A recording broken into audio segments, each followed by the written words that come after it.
opportunity that we can come together as a community, a family of people, to discuss concerns affecting your people. We pray that in the moments that we share with one another, that we might do that to glorify your kingdom on earth as it is in heaven. Bless every single person who's come here tonight. May each of them and each of us be imbued with your strength to do the things that need to be done in a world that's starving for service and service beyond just for one's individual or collective egos. So be with us in these few moments, we pray. In your precious Son's name, we pray. Amen. Amen. Ladies and gentlemen, I will turn this session over to the moderator, who is a pastor in East Chicago, St. Luke AME Church. And I will present right now Dr. Smith, who will guide you through these next few moments. Dr. Smith. Thank you. Good evening, everyone. And again, let me just thank you for being here this evening for what hopefully will be a series of community forums and conversation, what I would like to call real conversation that will impact and improve our community. As a very brief introduction, coming out of the events of Ferguson in New York and Cleveland, we've all heard much of the conversation. We've listened to all the talking that is going on behind the events, and one of the things I'm sure that you have also, as I've noticed, that there's been a lot of talking but not a lot of communicating. People talk at each other, but often they don't talk with each other. And it seemed to me, as a pastor in this community, but also as an officer of the court for more than 20 years, that unless we begin to have true conversation, real conversation, we will not move beyond the obvious, seeking to always find out the right and the wrong. Oftentimes it's not a matter of right and wrong, but a lack of understanding. And so, after much thought and conversation amongst those in the community, I reached out to the mayor. Actually, I'll be placed on his calendar, and he said, sure, come on in, Reverend Smith. And the mayor and I sat down and we had a nice conversation, talking to each other, trying to understand how we in the community can better help those who are called to serve and protect. From that meeting, he introduced me to Chief Becker, and he and I sat down and talked and had a wonderful conversation. He shared with me his heart, his concern for how to better to serve and protect our community. So out of these two conversations, this forum was created, inviting members of the community, stakeholders, citizens, working together with the courts, the county prosecutor, trying to determine how we can begin to have an honest conversation about how we can improve the quality of life for our citizens. And so we all sat down at the table one day and we put our heads together, and this is the beginning of that conversation. I do not expect us this evening to resolve everything, but it is the first step to, again, what I'm going to continue to say is a real and honest and open conversation. I believe that you're all here because you have a desire for us to improve our community. Right. That we all desire to move beyond just simply yelling and pointing fingers. And so it's in that spirit that we're here. Those who are working on this to say, well, we're not going to really have a panel discussion because you don't really want to be lectured to. We don't really want anyone standing up and giving you their 5 bullet points. So we decided simply to have an open conversation, to allow you to stand and to raise a question, raise a concern. And we believe that considering all the people we have here, from government and the community, we can begin to have a conversation. Now, because we do have some young people here, I want us to begin this with first giving out a little information. Because for most of us who are on social media or pay attention to things on the internet, you often get a lot of misinformation presented as fact.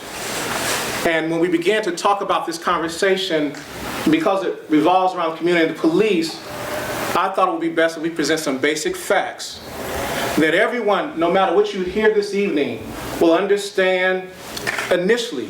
If you are stopped in your car, or walking down the street, how do you interact? And I'm going to use the word interact for a reason, because in the last several months, everything I read says, how do you survive? How do you survive your encounter with the police? Well, the word survival already puts it in the wrong tone, the wrong perspective, as if those who may stop you desire to take your life. And I don't believe that those who are called to serve and protect desire to take anyone's life. So versus it being a matter of how to survive, how do you simply respond when you are stopped? Whether it be in your car or on the street.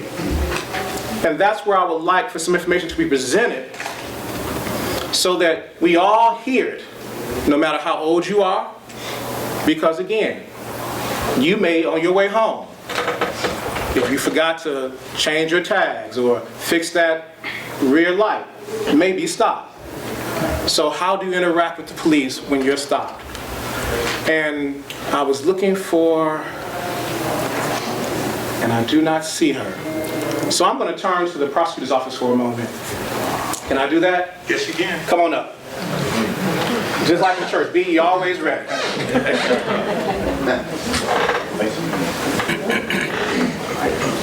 And we have with us the Lake County prosecutor. And so he doesn't know that he's going to do this, but I thank you for being prepared to do this. If you can just give me 5 minutes from a citizen's perspective, when they have an encounter with the police, what does the law require, state, allow? Maybe a little bit of the difference between being arrested and being detained or simply being stopped. So we begin with some basic information for all those who are assembled. You know, I speak obviously as a prosecutor and one who has been in the criminal justice program, if you will, just about all my life, from being a judge and certainly being the Lake County prosecuting attorney.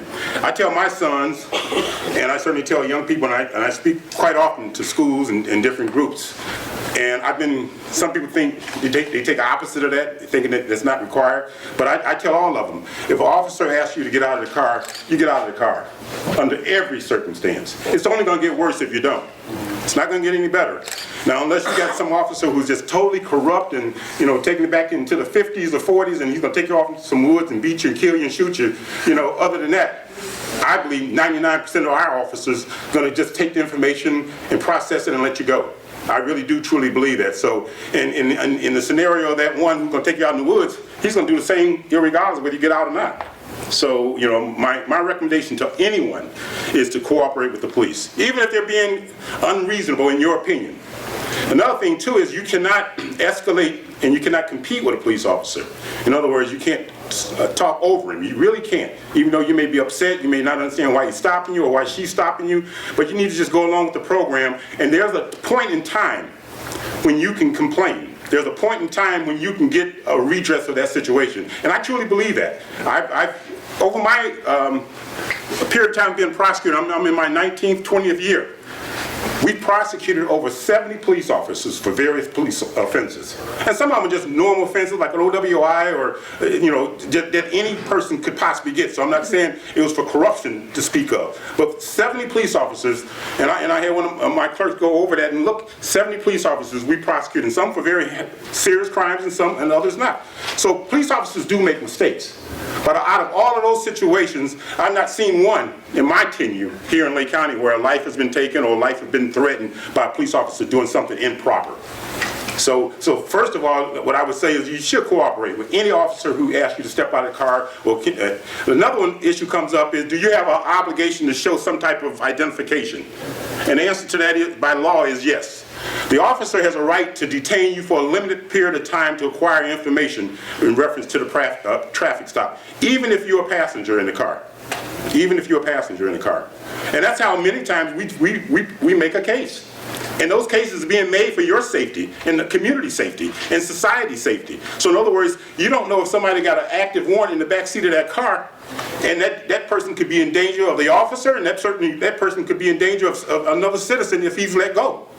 And I've seen situations in case law where an officer didn't do his job, that person subsequently went on and killed someone, and the family's coming back saying, if you had did your job and checked the identification of this individual, he wouldn't have killed my daughter. He wouldn't have raped my daughter. So it comes back at the officer when they don't do their job. So with that in mind, we have to teach our young people, if you ask to get your identification, don't get it, well, I'm not driving, so I'm not responsible to give that information. You have to give that information. There's case law that suggests that officer has a right for his or her own personal safety to acquire that information. And believe me, as a prosecutor, we represent the community. We don't represent the officers, even though we use information that they ascertain in doing all crimes, but certainly we represent the community. So if we're going to, from my office standpoint, we go out and talk to officers and train officers or talk to them what they need to do, we're going to tell them what the law says that they have a right to do. Now, one of the interesting things in reference to that is this. You said 5 minutes, right? So I'll make sure I keep over. Stop me. If you look at the problem, and that's why I'm so glad we have this meeting here tonight, because if you look at the situation we have now, there's a lot of police officers. My brother was a police officer. And one of the things you have to totally understand, you want him to come home that night. You truly want him to come home that night. You want him to act with respect to citizens. You want him to do his job, but you want him to come home that night. Now, with these officers throughout this country now who are being shot and being threatened, that just heightens an officer's awareness. So if you start saying, well, why did an officer pull that gun or why did an officer shoot an individual?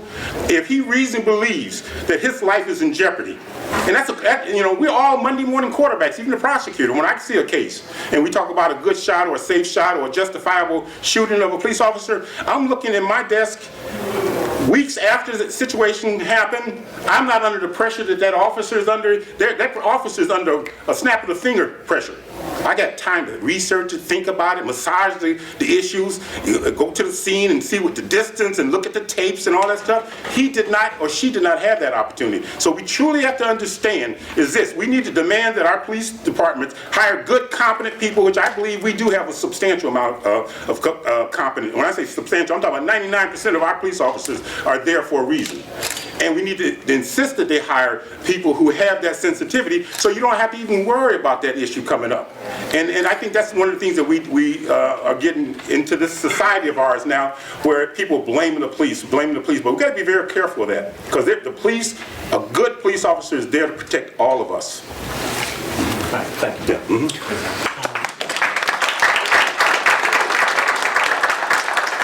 And again, oftentimes, in many communities, we hear people say that they view the police as an occupying force, as if they are there to control or to contain those who are citizens. And I think that is an extreme viewpoint, quite honestly, because we've heard 99.9% of those who serve and protect go to work like we all do and simply desire at the end of the day to go home. And so I'm asking that Chief Becker, come on up.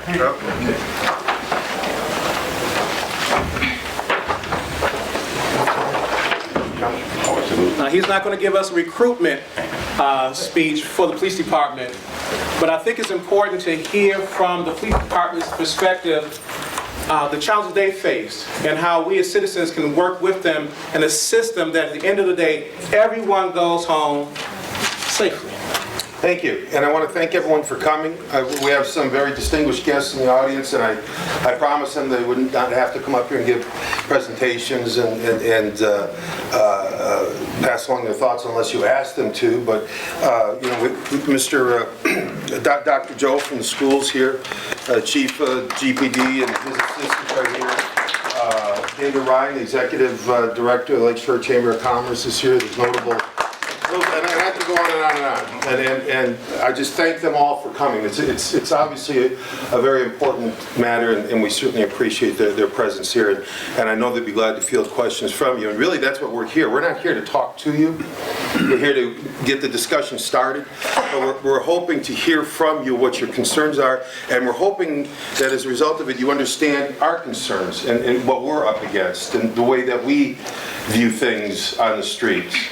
When Reverend Smith came to me with this idea, and I said, he said, the people that you stop in the cars oftentimes don't understand what it is the police are doing, and the police maybe don't understand what the people you're stopping are thinking you're doing, and that is what creates the tension, and that is what creates a lot of the friction, and that sometimes leads to bad things. At the end of the day, the police are going to get it their way, and if it's wrong, we'll deal with it afterwards.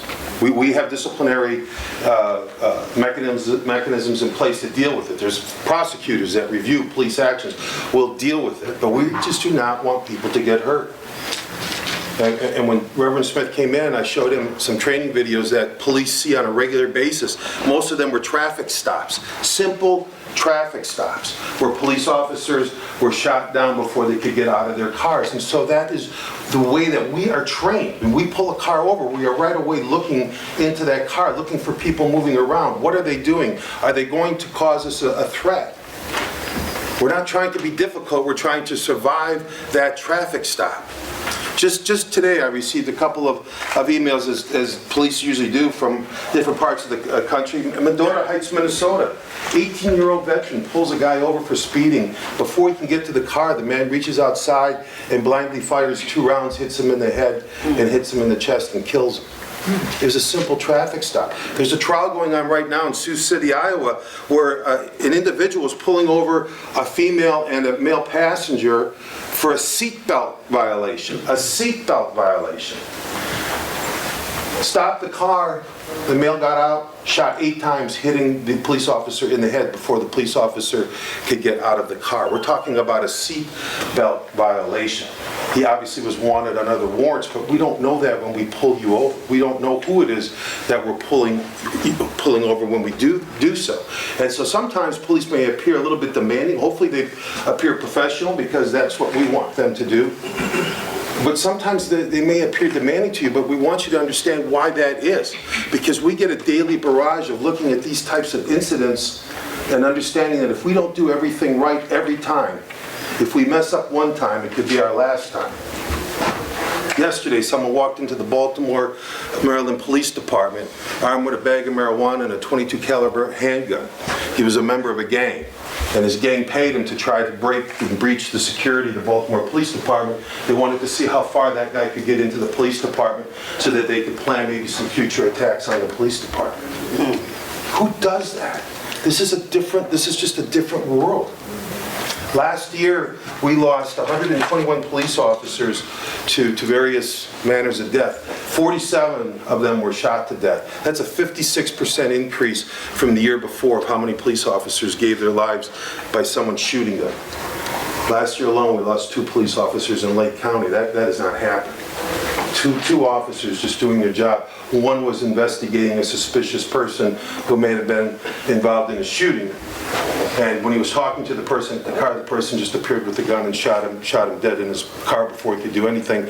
And the second individual was responding to someone who was inside an abandoned residence and who wasn't supposed to be there. When the police officer entered the residence, he found the man there with an assault rifle and a bulletproof vest waiting for the police officer, and he shot him dead. That officer had barely 1 year, a little bit less than 1 year time on the job. So we're not here to win. We're not here to tell you that everything we do is right.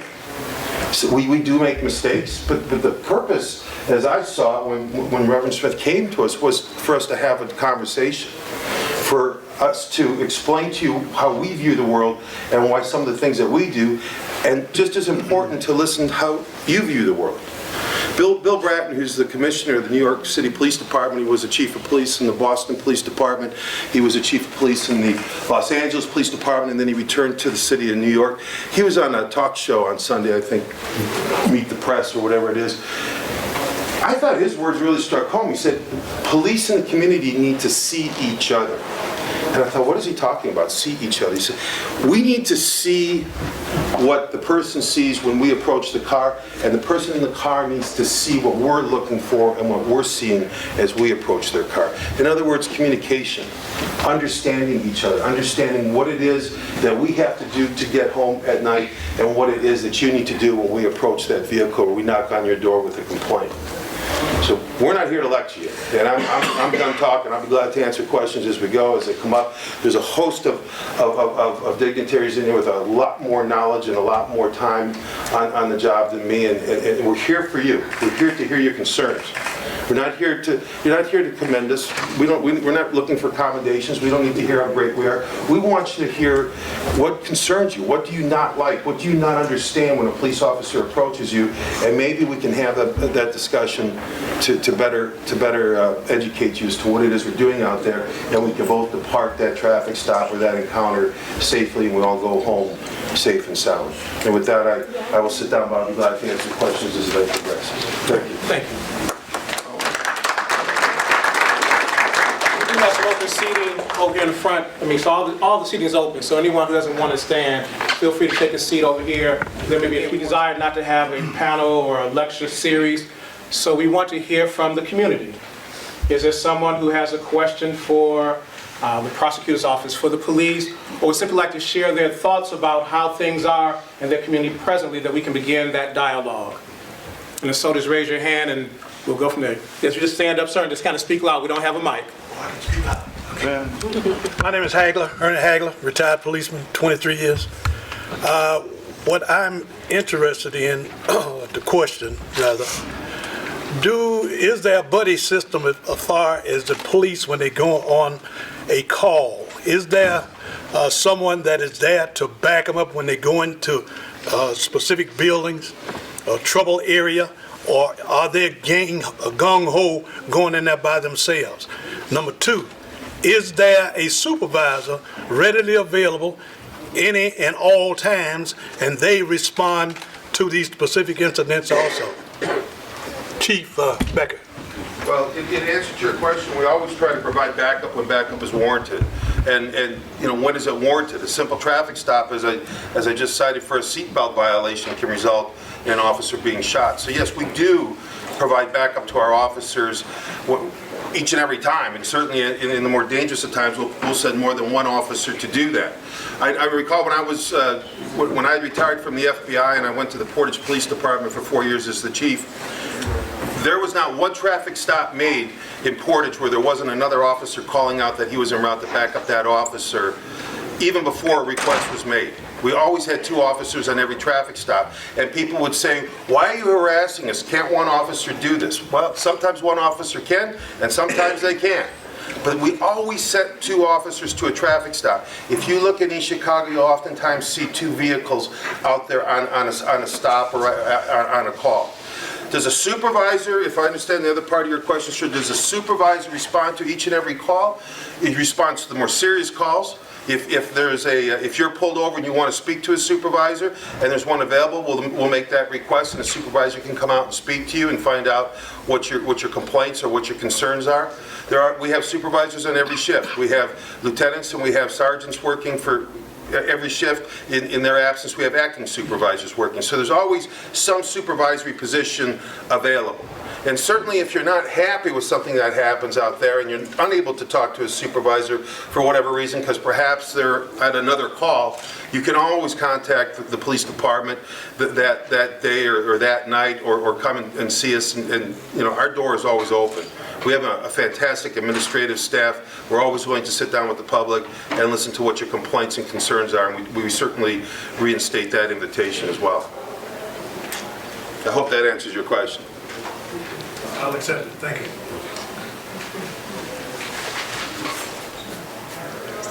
I'm looking for the next, yes. There are concerns, especially in some neighborhoods more than others, about people who are witnesses to crimes or suspect that there might be criminal activity. How can people go about reporting their concerns but without fear of retaliation from, say, gang members or something?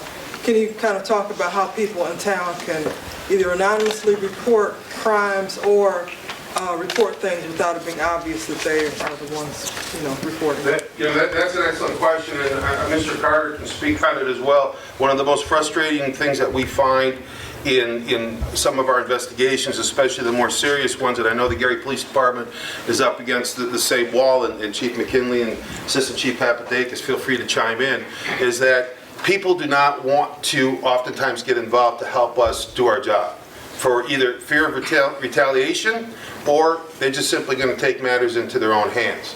And that is a real obstacle for us, because there are far more crimes that we could solve if we could gain the cooperation of people and come forward and help us get our investigation put together so that we could take it to Mr. Carter's office and get it prosecuted. Now, for those who just don't want to get involved, period, but yet they see something going on, they see the house 2 doors down the road and there's street activity going on and there's visitors in and out, and they're sure they're selling dime bags of crack cocaine, or they're sure there's something going on there, we have anonymous tip lines. The 391-8500, call us. I really don't care what your name is. We don't care who you are in terms of getting the information. We just need the information. My email is simply mark-becker@hotmail.com. Send me an email.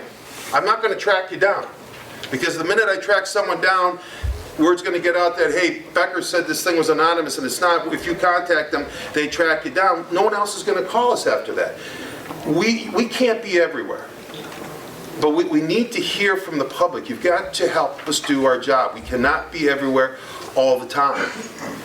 This last 3 years since I've been in East Chicago, we walked a lot of streets, knocked on a lot of doors. I've handed my cell phone number out to a lot of strangers. I have 7 or 8 people that call me on a monthly basis. I don't even know who they are. I don't ask who they are. I don't care who they are. But they say, you know, you knocked on my door last week, or you knocked on my door last year, I got some information for you. And that's why we do that. We truly do not care about your identity. But without your information, it makes it so much more difficult for us to go forward. We've got some very hard-working men and women in our police department. I worked, when I was with the FBI in the city of Gary for 10 years. Gary PD's got some outstanding police officers, but those people cannot be everywhere as well. So feel confident that when you call us, we truly are not interested in obtaining your information. We're not going to track down where that call or that email came from. We just need your information. Well, Chief, let me chime in a little bit. Well, we have to do our part as well, as far as the police department, and we have to build the community's trust so that it can make you comfortable, so that you will be able to call in to those crime tip hotlines and that you can get that information. So we have to do our part as well, and that starts with building the community trust. You know, Chief, it's good to see you here too. Chief McKinley from Gary Police Department and Deputy Chief Becker is here also. Thank you both for coming tonight. Because, you know, crime, it really crosses all boundaries. So the crime that we have in Gary, it moves over to East Chicago, moves over to Hammond, moves over to Maryville, moves over to Crown Point. You see it everywhere in Lake County. Nobody's really safe from it. When I'm out in Lowell, I talk about crime in Lake County, and they're not immune from it. Sometimes they like to think they are, and then when you see on the news, when something happens, oh, I didn't think it would happen in my community. No, it happened in anybody's community. There's 2 ways, and I think Chief Becker is absolutely correct about the hotlines. Everybody got a hotline. I mean, every federal agency has one. The Sheriff's Department has one.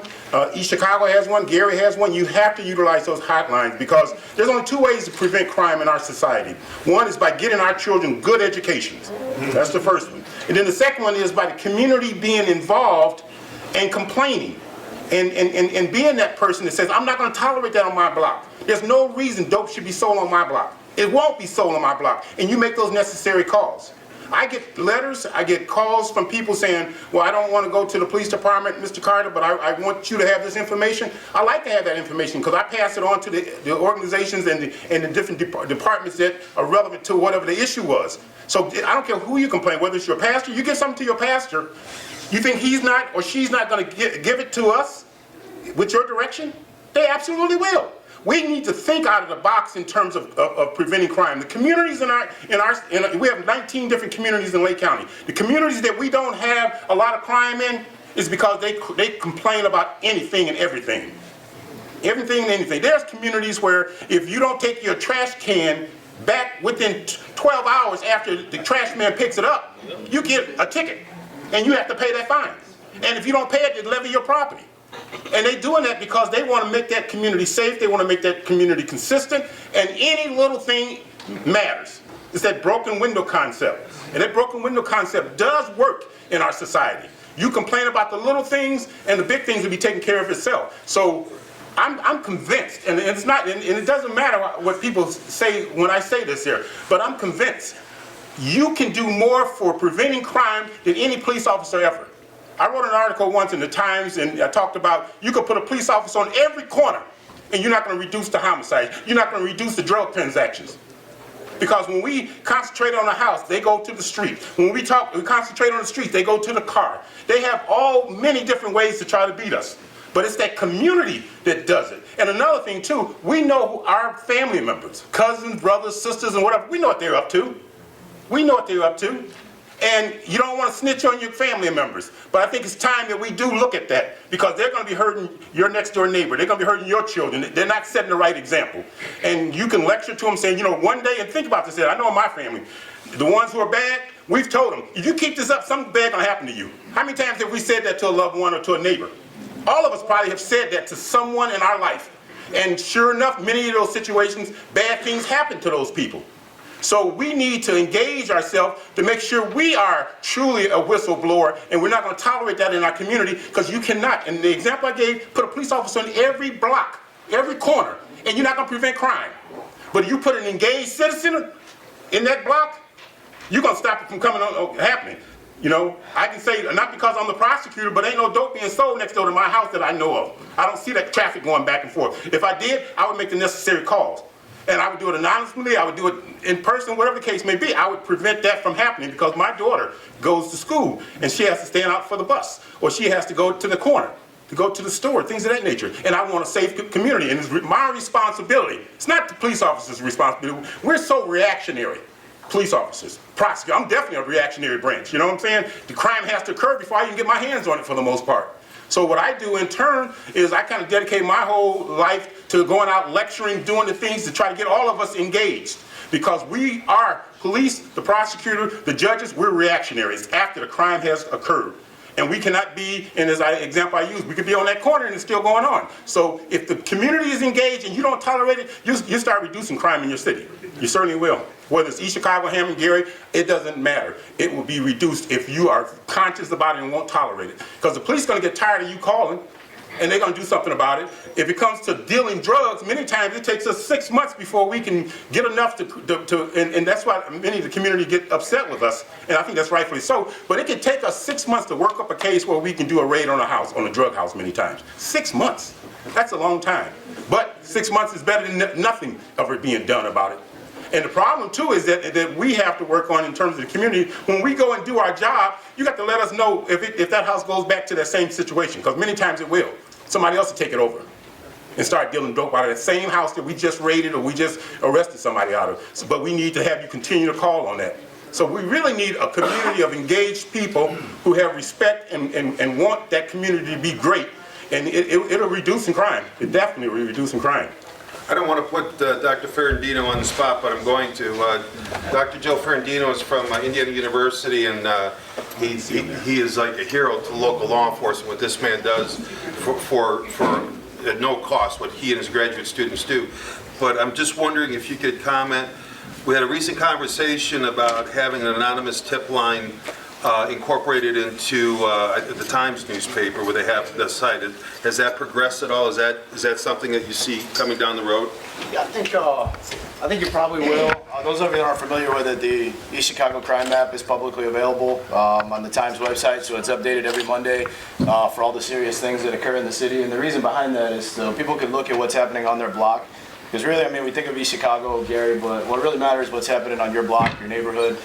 So, you know, we want people to encourage people to go look. So we make that available every Monday. The police department gives me the information. And, you know, a lot of times we work on things like proactivity, and that's where it seems like the issues come from. When police are out there being proactive, people say, hey, you're bothering me. But if they're not out there being proactive, crime goes up and they say, hey, why aren't you doing your job? So, you know, what I've learned working with all these departments, it's really an impossible job.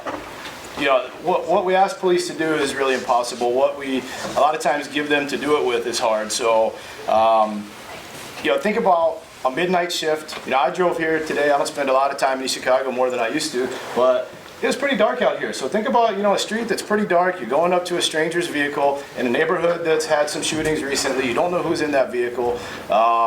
And even working with a lot of police, my mind's changed a lot of this. I used to be very critical of police. Why are they doing this? I don't understand this. Why do they act like that? But when you actually spend some time and, like I was saying earlier, kind of relate to why those actions are taking place and why they may be approaching something a certain way, you kind of feel differently about it. And we've spent a lot of time in this region with everybody that's involved here tonight, making the departments more professional.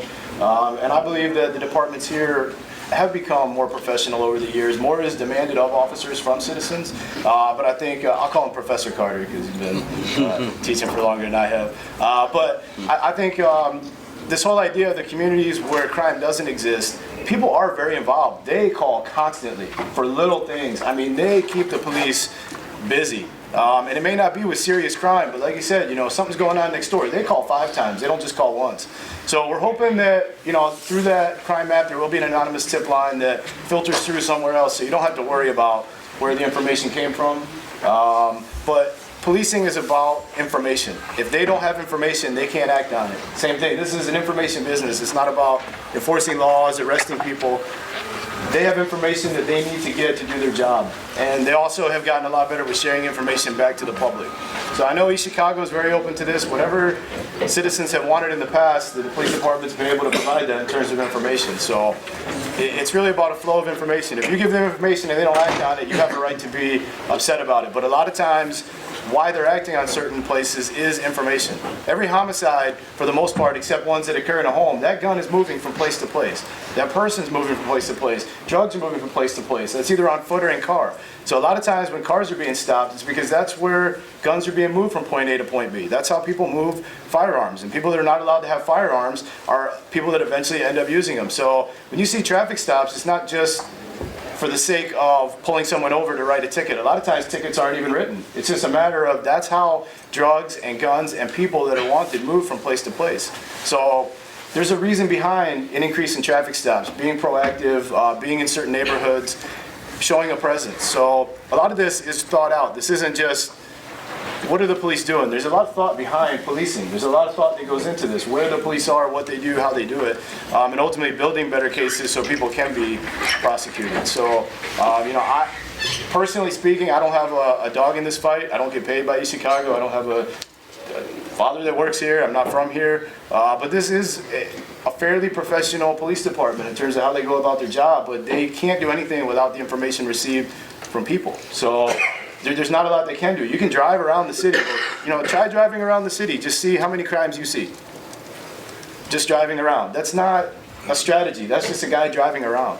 But if he doesn't have information to work with, there's not much that can be done. So they've opened a lot of avenues to share information, and hopefully we can continue to open those avenues. But there is a publicly available crime map that's it's updated every Monday that you have access to as much as you want on the Times website. So put in your address, see what's going on around your home. Hopefully you'll be pleasantly surprised. Some people think crime's a lot higher than it is, and they actually find out there's not a lot going on in their neighborhood. But if there's a string of burglaries and you see a suspicious person, or somebody that's been spending time down the block with somebody that's never been there before, that's something that they will not know unless you shared it with them. So anytime tonight, I'd be happy to answer any questions about what we do with them. But a lot of these departments, Gary included, have given people a lot of opportunity to share information with them. It's just a matter of making that connection and finally sharing it. Before I take the next question, I want to make a statement. I'm originally from Detroit. I was born and raised in Detroit, and there's an expression that you will hear oftentimes on the street: "The snitches get stitches." And the reality is the only people who benefit from that statement are those who are committing crimes. It makes sense for those who are committing crimes to try to intimidate those who have information. And it's easy to be quiet until it's your grandmother's house that is broken into, or it's your brother who's shot. And so I do believe that we need to begin to really move to turn that mindset around, that somehow by assisting those who are trying to catch those committing crimes, that somehow we're selling out our community. Because it's easy to say that until it's someone that you know. But at some point, everyone knows someone who's been a victim of crime, whether it be your neighbor, a family member, someone you go to church with, someone you go to school with. And so I do believe it is true, it's been said thus far, that it is a community mindset we have to change, that we will work together to improve our community. And so is there another question? Yes, sir. Yes, sir. I just want to offer a solution, because there are many problems and issues to solving the crime problem that we have. But a couple of things. One is the way I raised my kids. I kept them so busy while they were in the womb.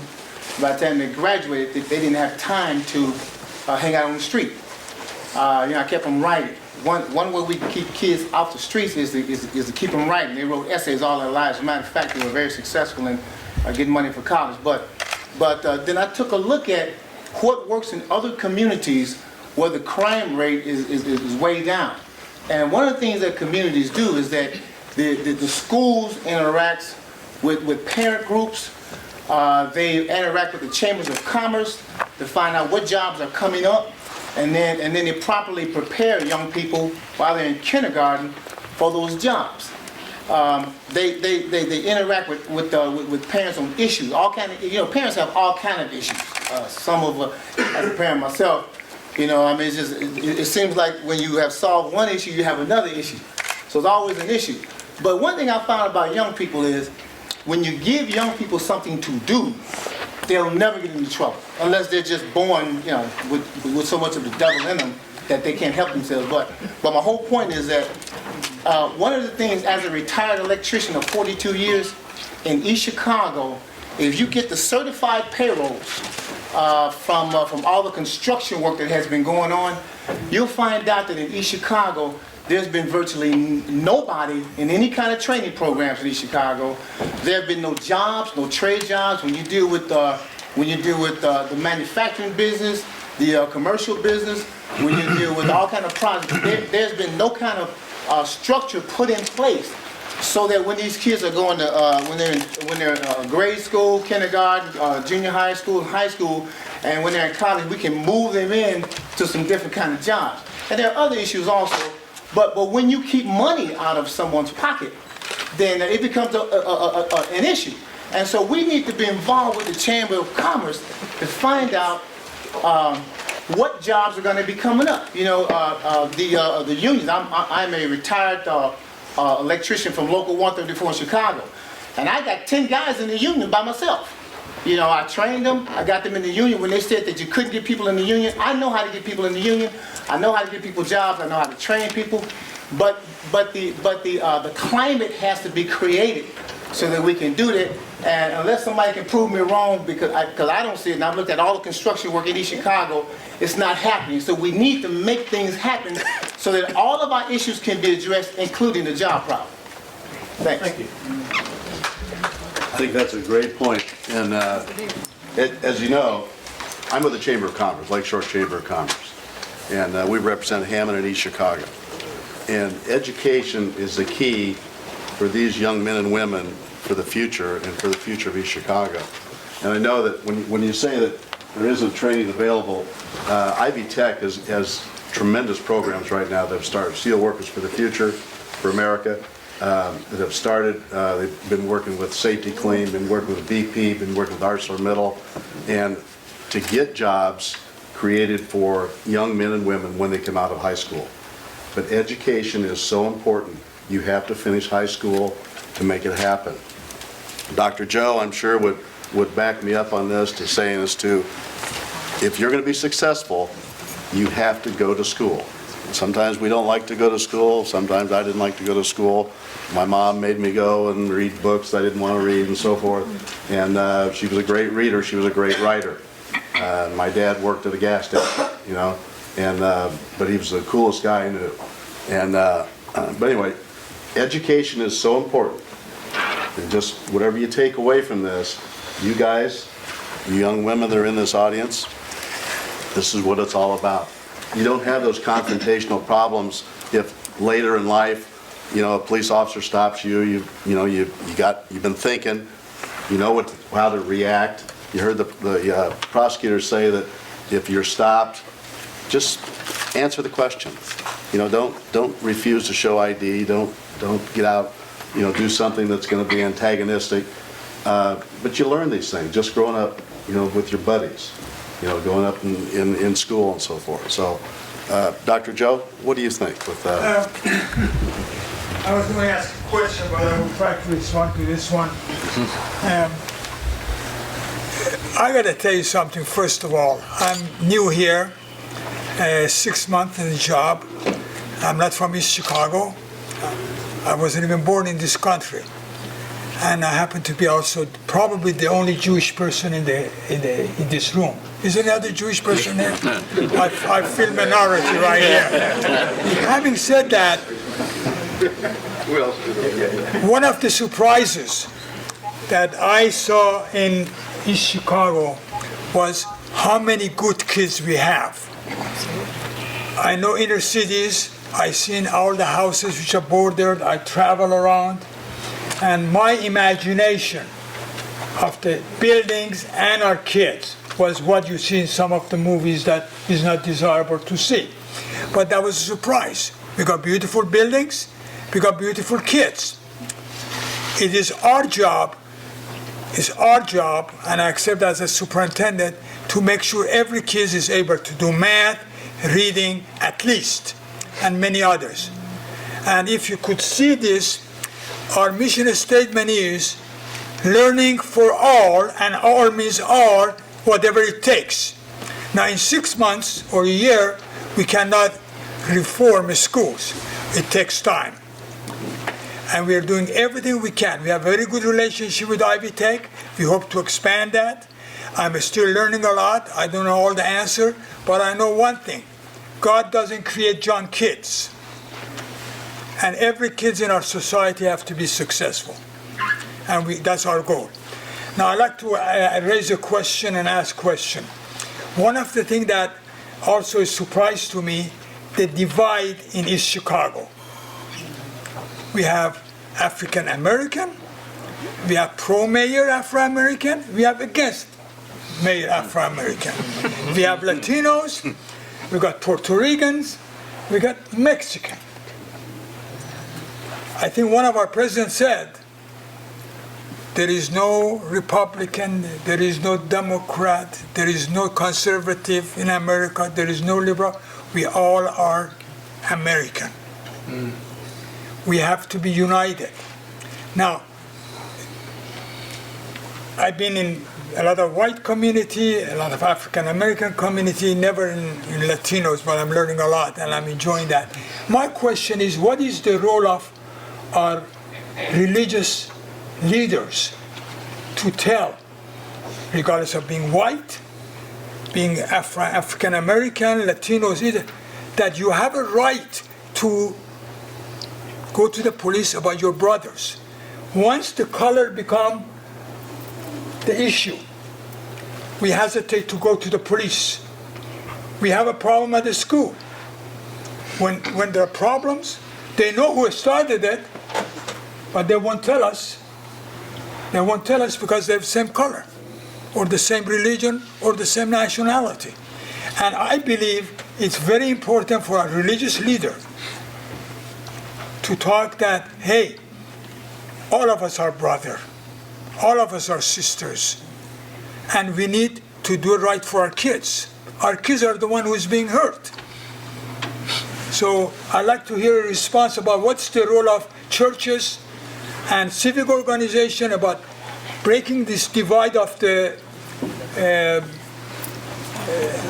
religion and ethnic and racial, and what are we telling our kids and in churches? You know, it's good to believe in Jesus Christ, it's good to believe in Moses, but our action is much important than saying that I'm going to be saved and so forth. I'd like to know our churches get more actively involved. Be saying, hey, it's not bad if your brother is doing something wrong, your sister is something wrong, the police should know about it. Excluding Judge Hawkins and myself, are there any other clergy present? I would like you to possibly take that question first. Boy. I'm Deacon Ray from St. Pat's. I try to bring home, love one another as I have loved you. That throws the book out right there. And Jesus never said, excluded anybody from anything. He didn't say, I love only the whites, I didn't love only this, I only love that. He said, I love all. So that's what I preach, and that's what I do. Love all. Any other clergy who are present?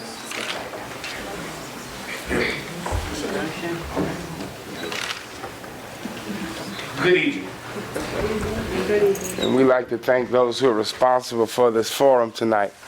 Community needs to come together and communicate. I'm Reverend Rodney Golson from the Friendship Missionary Baptist Church here in East Chicago. In response to your question, what is the message, if I heard you clearly? What is the message that the church sends out? Well, unfortunately, the entire church community has not united. I can only speak for the Afro-American church community. We have united, and we have reached out to other church communities within the community, and there has been slow coming. But nonetheless, there is but one centralized message of the church, and that is the message of Christ, and the message of love, the message of peace, and the message of unity. And we promote that continually.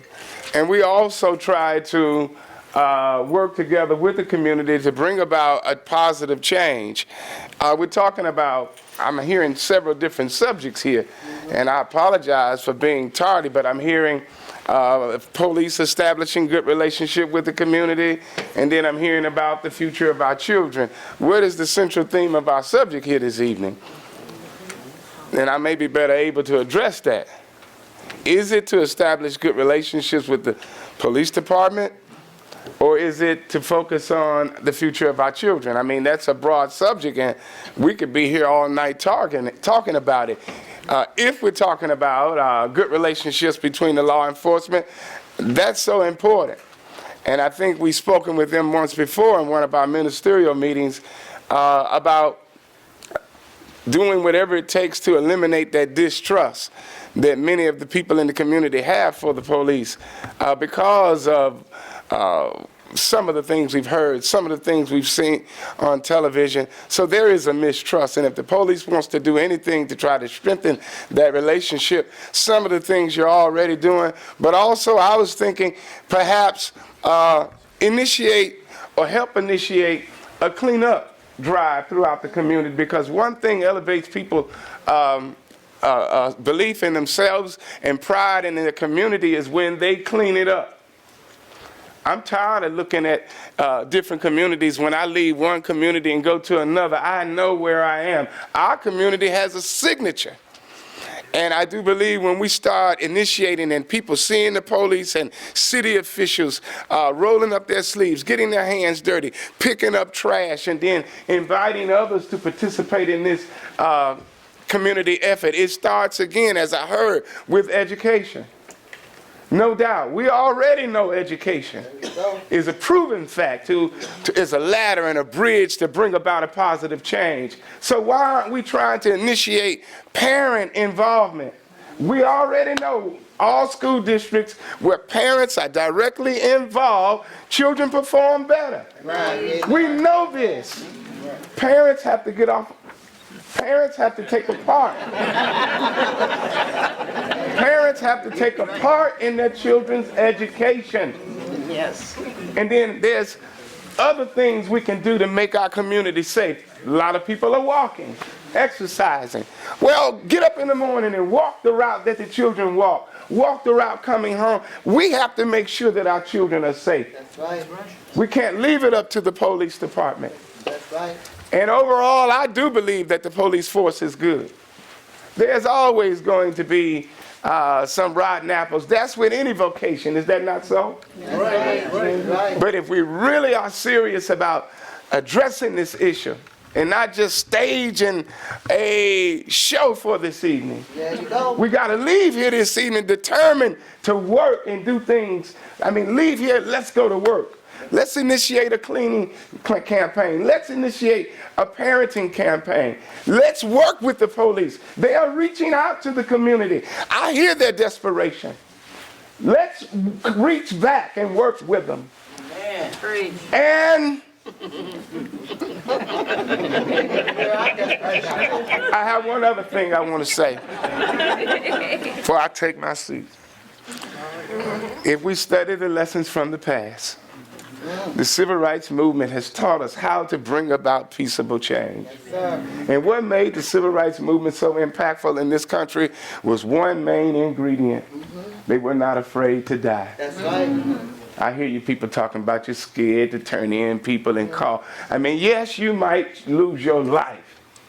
We might die. They might kill us. They might kill our loved ones. But whenever change has come about, if we study our history, sir, change has come about. People have had to sacrifice and give their lives. They had to die and be beaten just to have the privilege and the right to vote. There you go. You got to be willing to die for your young people, for your children. You say you love your children. Do you love them enough to die for them? Yes, I do. Amen. And if you don't love them that much, you don't love them at all. Amen. Thank you.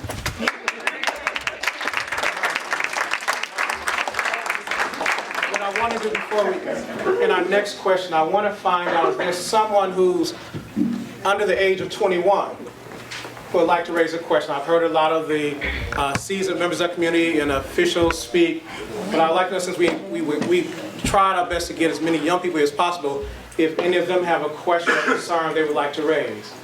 Yes, ma'am. I got a question. It seems to me that it's more police involvement in the schools than out on the streets. Like, it's numerous amounts of police in schools, but when you out on the streets, like, you barely see them. Like, if anything happens, it takes a long time for anything to happen, but as soon as I'm after in school, like, it's automatic. Like, it's right on beat. Like, why? Like, why? The question is, there's more police in schools than around the streets? Let me just suggest this to you. In 2012, the stats, the criminal violations that we submit to the federal government came out, and it deemed East Chicago to be one of the most dangerous cities in northwest Indiana on a per capita basis in 2012. Those are Department of Justice numbers from the FBI. In 2013, we decided we were going to make a better police presence, and so that you would see us on the streets, and you would see police doing more. We increased our traffic stops from 3,700 traffic stops to 10,600 traffic stops. That's a 160% increase. So we wanted you on the street to see our police officers out there engaging. It wasn't to make money, believe me. We do not make a whole lot of money off the tickets we write. And actually, I think out of the 10,600 traffic stops, I think we wrote tickets maybe 45 to 46% of the times, and so he had a 50% chance of getting a ticket and walking out the door without it. So we tried to increase our police presence. As a result of that, the crime from the very agency that had deemed East Chicago as one of the most dangerous in Northwest Indiana reported the lowest crime since 1995. So we rewound the clock 20-some years. We took the crimes back 20-some years. Now, last year's numbers are coming out, and we'll be sending out a report hopefully this week to the press, and you'll read about it in the paper. Last year, the police officers made roughly 8,600 traffic stops. It's a lot of traffic stops. Do we do it for the money? I think we wrote like 2,500 tickets. So maybe 1 in 4 now had a chance of getting a ticket. We're not trying to give people tickets, we're not trying to generate money, but we're trying to make a police presence. And I'm seeing the initial numbers coming in from the FBI, and I'm telling you, the trend's going to be down, and I'm not going to be surprised if we again report numbers from the FBI, the numbers that we give to the FBI that are going to report that East Chicago has yet gone down from a record year of last year. So our goal is, if you're not seeing police officers on the street, we're doing our best to do that. 8,600 traffic stops this year. 10,800 traffic stops the year before, up from 3,000 to 4,000 traffic stops, as was the norm in years past. It's an excellent point, though, because when you see police on the street, when we make it difficult for the guy who wants to sell dope to your children to get to the street corner to do it, or when we make it difficult for the guy who wants to break in your house to get to your house, because we're going to pull him over for running a stop sign or going too fast, guess what he's going to do? He's going to go to Gary. Or he's going to go to Hammond. He's going to go somewhere else. Because it's just too hard to maneuver through our city if you cannot abide by our traffic laws. Because most of the people who break criminal laws aren't very good drivers. and I say that tongue in cheek, I'm not trying to make matters worse for Chief McKinley. They're good people, they work very hard. But we're just trying to make it very difficult for the bad guys to do bad things to the people in East Chicago. Chief, Yes. what he was saying was, do you feel like you're being picked on? I don't mean you personally, but kids your age, or you guys feel that way? I mean, I see, yes, I do see that. I can say I do see kids my age getting picked on about. Are they getting in fights, or are they, what's prompting? Do you feel intimidated by so many police Yeah. in the school? You feel you're automatically judging you as doing something wrong? That's what his question was, is why does it seem there's so many cops in the school than there are on the street? Okay, see, your concern is that there's too many police in the schools? No, You're fine with that? Let him articulate his own question, please. no, my concern, what I was saying is, it seems to me that it's more cops in the schools, but like when we get out of school and stuff like that, when stuff happens, like they know where to be found. Or like if stuff like happen later, then they know where to be found. But we go to school in the morning, they always right there. On every floor, everywhere. But it's nothing outside. Okay, so then hopefully I did answer some of your concerns by indicating how many times our officers are proactively stopping people in the streets and pulling people over who are violating the laws. Now, as far as the school security go, I will tell you this, and Dr. Joe and his staff have come to us, and we're working on a program to increase the school safety, the school security in all the schools of the Chicago system. So you may end up seeing more police in your school, and I don't know if that's something you want to hear or not, but you may end up seeing more of us into your schools. Obviously not there to harass you, but to allow people to get what they want. They come there for an education, and we want to make sure they can get one. Chief, can I want to ask the youth that are here, do you feel more safe when you're in school with the police presence? Do you feel safe? Do you feel more safe, or do you feel threatened? Just anyone. I mean, you feel more safe, I mean, with what's going on in the schools? Do you feel safe with them being there? It's in the middle. Because outside, I don't see any police either, so. So are you saying when you leave school that you don't feel safe? Because you don't see them? I feel more safe in school. You feel more safe in school? Okay, so their presence makes a difference. Is there another young person who has a question before I move to some of the adults?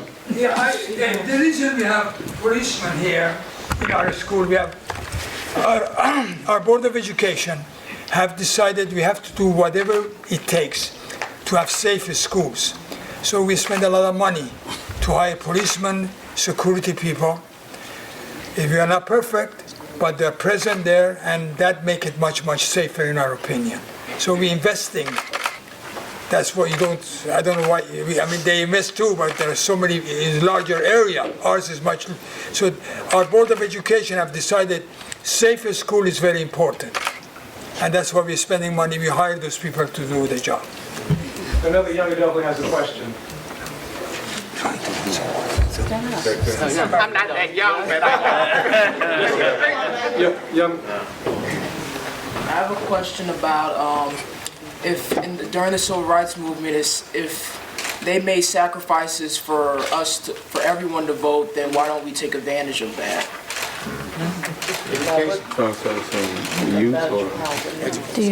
Take advantage of voting? Voting, education, anything. What about the community? Let him ask his own question. Yeah, ask your own question. I'm asking why don't people take advantage of that? You can vote, but you don't sign up. I'll try to answer the young man's question in the broad sense that it applies to a lot of our conversation.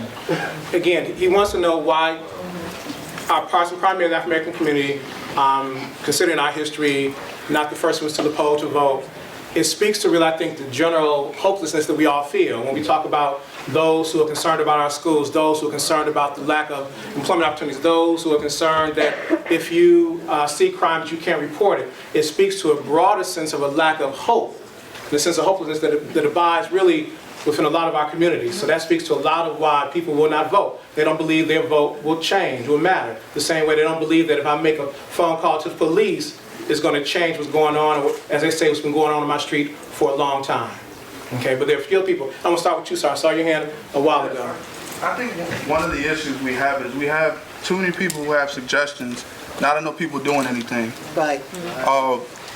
My mom had 4 boys. My dad was always involved with us. My mom, little league this, football, whatever. Too many people have all these great ideas and they go home and don't do anything. I volunteered all my life. I do it every year. I go out with the kids from block. Some of the kids I see, I recognize. I've coached, little league, whatever it takes. I'm out there. I don't have any kids. I do it on my own. Same thing with the football. Too many people have these grand schemes and go home and don't do anything. It's there's been so many sessions like these with these plans and these, oh man, we should do this. Don't do it. It's like we're just filled with all these plans, but again, there's no action. Put action behind your words. Do something. You feel like there's bad kids or there's something going on, do something about it. You want this city to improve it. The police can only do so much. They have to react. They're not there when the guy's breaking in the house. That's not how the police work.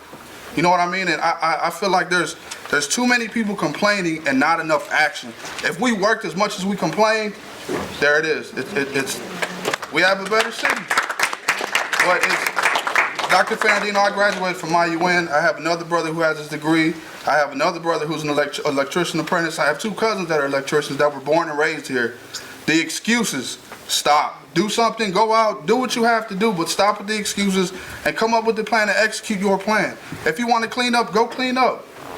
If you want to do things, do them, but stop with the complaining and put your words into actions. Make it happen for yourself, for your neighborhood, for your block, for whoever, for your kids, but do it. I'm just tired of the complaining. I feel like we need to do something now. I see some hands. Give me some. Have a hand up before you. I see you. Okay. Ma'am. Oh, okay. I heard people speaking about what we need to do, and do you have any legislators here? They're all in Indianapolis. Okay, but you know something? We're speaking about things that need to be done, but we're short-handed on the legislation that would cause it to happen. In many instances, you spoke about our schools, our parents, and the young man spoke about seeing the security in the schools. We have a lot of incorrigible behavior in our schools and with our children that comes from not having training at home. It begins at home, and if you're not giving it there, you don't have it. Now, when we talk about parents not being involved in our educational system and not being involved with anything else, it's because they're negligent parents. They don't care. There are students who are going to school now, and they come from other places, and they're students who are raised by young people who have had babies too young, and they don't know how to raise them. I think we need legislation that makes parents more responsible and take charge and pay some of the consequences that arise from the behavior of their children.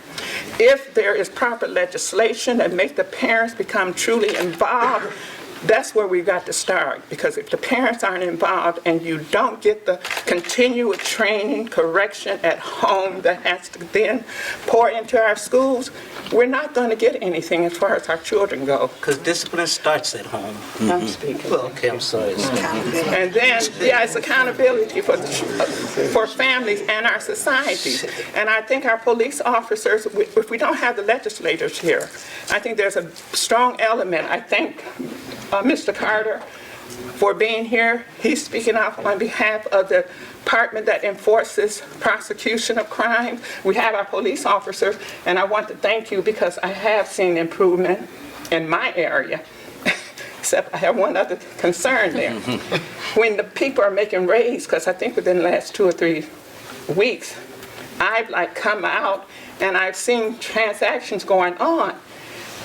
I don't want to come out and be caught into one of those transactions. And I don't see where, there's any security other than from the point that you're raiding on the Pacific House.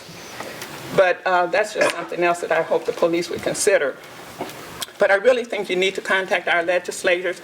And as the one man who said that he was an electrician and he knows how to train up, you keep your children occupied, we've got to do that. Because during the summer, I've had about 3 young men who came to just help me build my garden.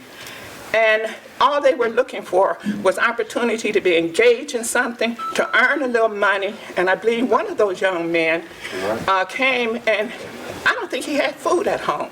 Because after he worked for me, and the next day I said, I don't need you, he's coming back knocking on the door. Can I get maybe $5 advance? Something's going on at that home. And if we don't get the parents made more accountable through legislation, they're not going to do it by welfare coming in and monitoring the situation. You either got to make them spend time at a correction system with their children, and they all be trained up how to be a family. So, this is case in point. I commend each and every parent in here, grandparent, police, fire, everyone, pastors, and I believe in this system. I believe in what it can do. I believe that it all begins at home with your children. But our children, they are our future, and we all should realize that and shout every time we see a youth. We need to encourage our youth. This young man was talking about voting. Well, in our kids, you can change it by getting involved, register to vote, and to vote, and to voice your opinion. I commend the young man here. He voiced what he believed that, or what he thought. And I hear another. So now what we have to do is encourage them, our children. I encourage each one of them. I had 5 and I got 7 grandchildren. And I believe in them. I believe in what they are trying to do, and I'm going to be there to make sure that they try to make sure that they don't go wrong. Thank God they haven't went wrong. So here we just got to be encouraged. We got to be diligent, and we got to stop saying that these kids are bad. They're not bad. They're not bad. You know, the kids, our children, looking for someone to be nice to them. Listen for someone to say something. Maybe you shouldn't do that, young lady, young man. Not hey boy, hey girl. No, young man, young lady. Address them as you want them to address you. Don't address them this stuff that I hear. I don't want to hear it. I want to hear some respect. And that's what these kids crying for. Respect. And they'll give you respect. Show them how. And they'll show you results. If we can't do that, I'm sorry. Nothing's gonna happen. Oh, can't put the camera on myself. But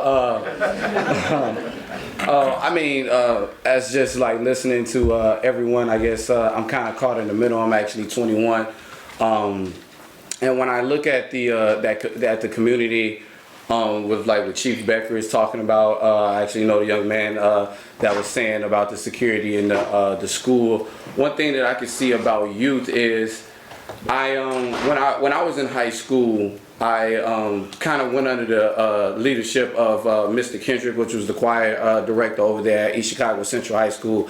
And us as youth, one thing that we desire for is what he was saying, which is just respect and love. A lot of times people get mad at us because we go to the drug dealing and all, the bad guys, but those are the guys that show us the respect and the loyalty a lot of times.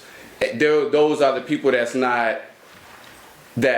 not talking down on us and actually lifting us up, but just lifting us up in the wrong way. A lot of times we don't have people that's positive that's lifting us up, where sometimes kids don't hear it at home, and to make it even worse, when they go out into the community, they still don't hear it. And a lot of times with our adults we focus more on younger kids and much older people, where us in that 16 to about 25 range, we get forgetting about. So if we're not doing something successful by that age, it's like, oh, I'm going to forget that kid, where sometimes at that point in your life, you need the most lifting up. where at that point, yes, I've made some bad decisions, and instead of getting talked down like, oh, I'm over, I have to go the other direction, and sometimes I don't receive the love and the respect from the community, where I don't have the love and the respect for the authority, or because in a lot of in a lot of situations, even though it doesn't mean to come off that way, it comes off that way. Sometimes it's just the way that the people address our younger people, where they think it's out of love, but it's really not out of love. Sometimes it's just somebody to say, I believe in you and I love you as a brother, as a sister, as just a young person, and I encourage you to do whatever you love to do. If you like to draw, if you like to sing, if you like to whatever. Sometimes our appreciation goes to only a kid that knows how to bounce a basketball or throw a football really well, where it's other kids that have other skills that can do some great things, but if I don't get that encouragement, I forget all about it and I'm sitting on my dreams. That's all. I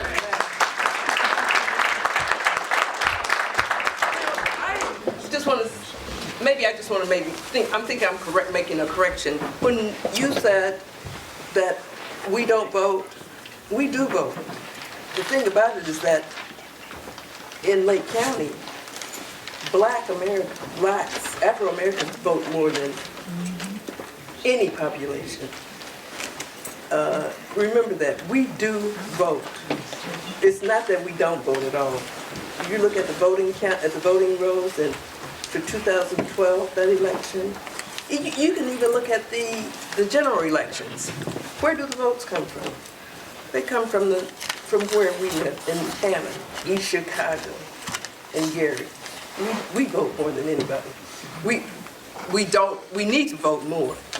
Everybody needs to vote. But black people do vote.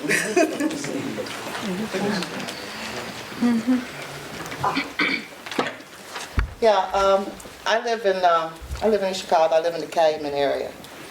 I have a problem with the police department. I mean, I have a problem with the way they interact with the certain communities, especially with the minority community. And the problem is they don't know how to communicate with us. Okay, they ride by. See, but I worry because I have a son. He's 35 years old, but I don't worry about him because what he does, because what he's doing is good. He's a director of programming for CBS in Atlanta. I worry about him because he's a black man, and that bothers me. And that bothers me because that is what's going on in the area that I live in now. No one gets out to talk to the kids. No one gets out and talk in the community. They ride by. They don't wave. I've done it. I've tested them. You know, they ride by and look at me like I'm a second-class citizen. So I brought this up at a meeting before. We were supposed to take care of it. I said, what we need in that area is for police to get out, start getting out, just walk the beat. Just walk around in the community like in the old days and meet the people. And just mingle. And you're like, we grew up with I know all the old police from the old days when I was a kid because they walked the beat out there. They got to know the people. We need more officers that represent us. We need more officers that understand our culture, okay? Understand how we live as a black people. You know what I mean? Don't just look at us because we're black, that we're automatically doing something wrong or we're not up to anything good. Because all young black men are not thugs or criminals, and they shouldn't be treated as such. They're just doing their style like we did our style when we came up as young people. You know, today their style is wearing their pants low. So don't assume because you see them like that they're thugs. They're not. My son, I told you, he's a professional. He wears his a little low sometimes. I have to tell him, hey, pull him up. You know, you out there work for CBS, pull him up. But that's just the way the young people are.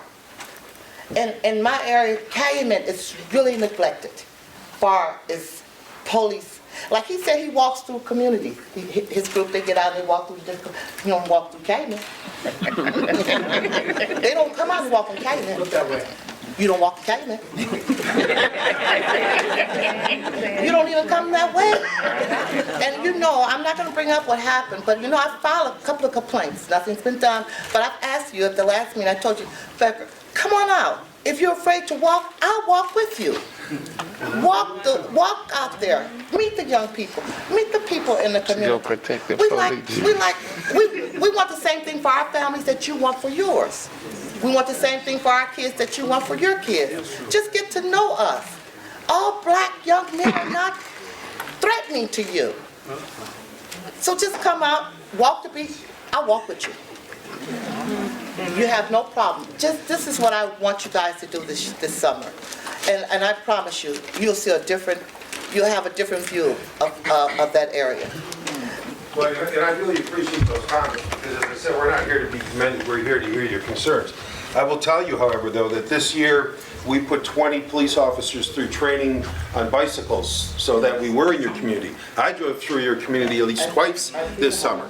You saw us on the bike. Okay, so you have seen it. Well, we're looking. We're not going to, we're looking. And when people come and wave to us, we come and talk to them and ask them. We're trying to develop those relationships. I have walked Calumet every summer since I've been here. Our officers have walked it. Every summer, our officers have walked no less than 10 to 12 locations throughout this city, knocking on doors, asking people what their concerns are. Did I knock on your door? Did I knock on your door? I can't guarantee that.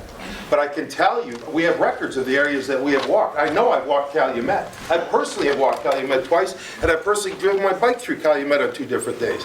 I've driven my bike in Roxana. I've driven my bike in the harbor. I've driven my bike all over the city. Just because you don't always see us doesn't mean that we're not out there. Now, I would love to put an officer on the street to walk those streets every day. I truly would. And fortunately, because we have some overtime money that the mayor and the city council has given us, we've been able to develop what we call a stop program. And we put officers on the street extra every day, sometimes walking communities, sometimes making traffic stops, sometimes riding bicycles, sometimes doing whatever it is we need to do. Do I wish I could do it more often? I do. And I'm not afraid to walk your community. I've walked your community many times. I've walked every street in the city many times. Our officers are trying to engage you. That's what we're here for today. We're not, and again, I'm glad that, and we did talk last time, and I came up to you after the meeting. I gave you my cell phone. I said, if you got any other problems, give me a call. And I tell everyone again, 712-0864. That's my personal cell phone. Call me. We can't do anything about your concerns unless you tell us what they are. But I'm glad to see you again.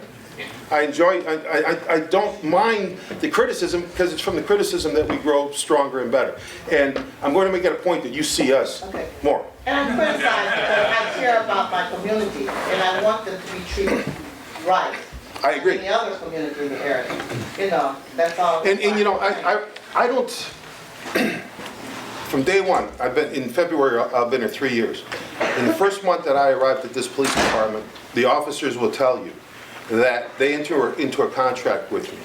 One is, you can't lie to me when we ask you a question. But among those parts of the contract are that they have to pledge that they will treat each and every member that they encounter as they want a member of their family to be treated if they were in that situation. Does that happen each and every time? No. I mean, we're human beings, we're going to make mistakes, but when they don't do it, and it gets to our attention, we hold them accountable. And we do take disciplinary actions on people. And in the incident that you're referring to, discipline was taken on that individual. And I think I told you that after the last meeting. We did deal with that officer because he did act inappropriately. We have zero tolerance for that. Zero. But please, I'm not here to win.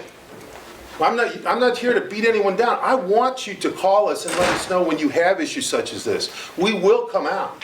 We'll send stop team members out there. We'll put people, but we're not going to ride a bike too much in the next couple of weeks, I can tell you. But come spring and summer, we'll get out into your areas. But I appreciate your comments. I truly do, and I appreciate your concerns. Just come out. I will. I'm gonna get you a number, and next time I'm calling you. I'm out there all the time, right there by the park. Well, I'm gonna get you a number when we come walk. I'm gonna call you. You're gonna come walk with me. I'll walk with you. Okay, you're coming with me. I'm putting you down. You want a bicycle?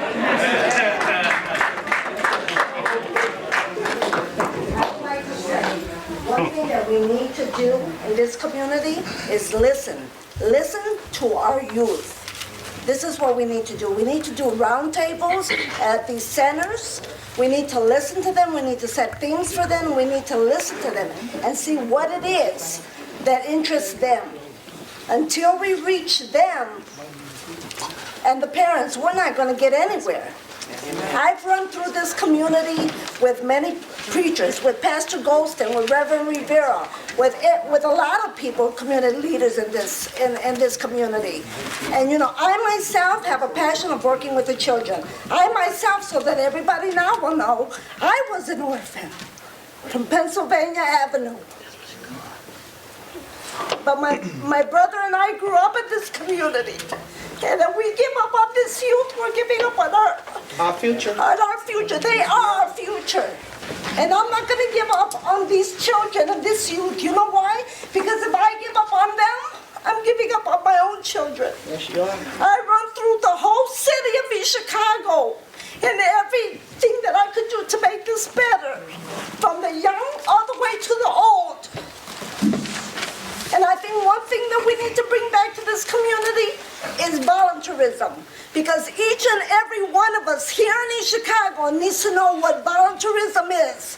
Because that's what's going to bring up our community. And another thing, if we need to put God ahead of us and move forward. We need to run through these lines of African American, Hispanic. No, you know, when I grew up, and I grew up with the mayor of East Chicago now, we didn't see any color. We ran all over the place. We studied together. We ran through the centers. We did a lot of things together. You know, we need to listen to our youth.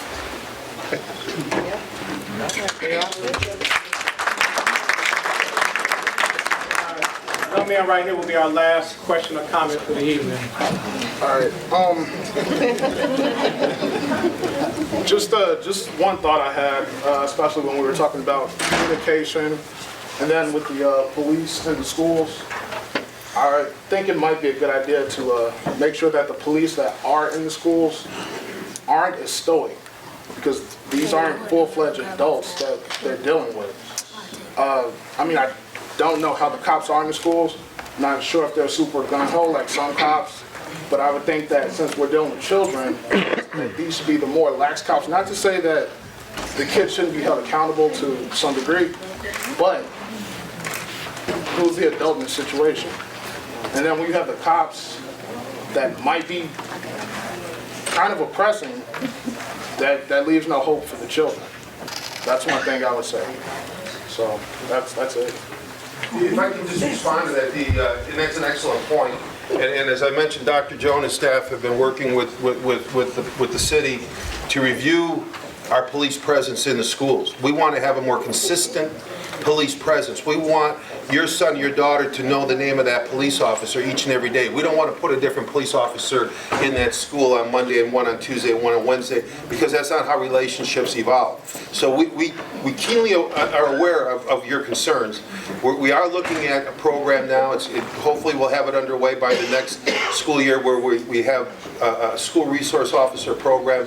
In there we have the same face all day, every day, that the kids can relate to. And I will again applaud Dr. Joe and his staff. We're working very hard on the truancy program, where we received overtime funding from the city council and from the mayor to be able to go out into the streets and hold the kids accountable and the parents accountable as to why their kid's not in school.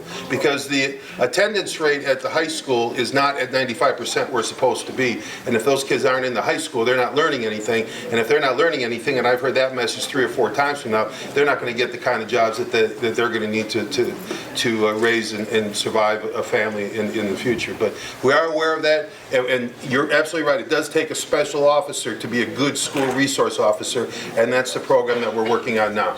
It's an excellent point. I look forward to hearing more about that. Now it falls upon... I know you said that was the last question, but I just want to make a correction. Chief Becker, yes. The money came from the Foundations of East Chicago for the truancy program. The Foundations of East Chicago funded the police officers that they could do truancy, because there were so many young people on the streets who were not going to school. And even though, thank God, we now have a new administration and we got rid of the negative that we had before, I have great hopes that there's going to be great improvement in the school, in education for our kids. Absolutely. Great hopes. I'm going to try my best to do this, we have to close it out.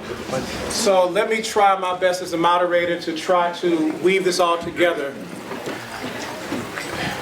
This began as a conversation, the beginning of a dialogue between the community and the East Chicago Police Department, trying to begin to open up that avenue of communication.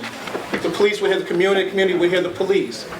And I hope that all of you see by the presence of your chief and other police officers and other chiefs from other communities that the police are saying they want to make things better.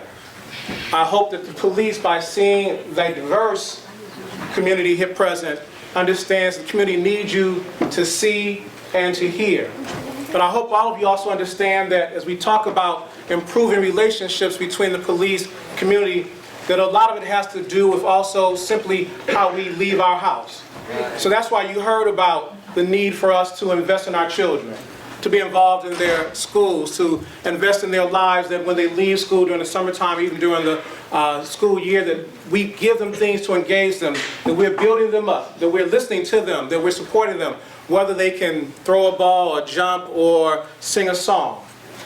What hopefully all of us are hearing is that it's going to require all of us working together. No such thing as that wall, that boundary, even our history to some degree. It's going to take the church, the business community, those who are parents and grandparents and those who don't have children, but they're still your children, if you understand what I mean. It's going to take all of us to make our community better. You may not have heard your particular note sung this evening, but that's okay. I'm going to encourage you to continue the conversation. Each and every one of us has a circle of influence, whether it be those we play cards with, we go walk with, where we worship, where we work. Continue the conversation. Whatever thing you heard that is wrong in your spirit, let that be part of your conversation tomorrow. That last night I came down and I was part of a conversation trying to make our community better. But more than simply speaking, I'm going to encourage every one of us in some measure to get involved. That doesn't mean you're not doing anything already, but we need to be more involved. There are so many places that you can invest your time, your talent, and your treasure. We know about that, preacher. There are so many places that you can find yourself investing. Just pick one. And if you pick your place and I pick mine and your neighbor picks theirs, then we will look up and begin to see a change in our community. There'll be less reason for us to have meetings out of protest and greater reasons to come together to celebrate the things that we do. So I encourage you to simply find a place to make your difference. To find your place to make a difference. Again, I thank all of you for coming out. I thank the mayor, the prosecutor, the police. I thank those in the civic and religious community. I thank all of you. Judge Hawkins. If I start calling a bunch of names, I'm going to miss somebody. Okay? Yeah, we're in Judge Hawkins' courtroom. And we know who built the building's named after. But again, if I start calling names, trust me, I know, I'm the one who came to the mayor and said I have an idea. But if I start calling names, I'm going to miss somebody, and somebody's going to say, he missed me. And In Chicago tonight, I came here with closed mouth, open ears, to just listen to what the community had to say about our involvement with the police, things that they would like to say, how things could get better, how we need to listen to each other more. I got it. I'm walking away healthier and wealthier than when I first came here. When you look around, you can see our police, they're proactive, they're out there, but our police department can be nothing without you. We have a 98-man police department. in a city of 32,600. So you can see that without your presence and without your eyes and ears, it'd be totally impossible to make this a safe community. But tonight, we heard the community be proactive instead of reactive, and everybody walked away from here taking a little piece of a solution to cure the problem.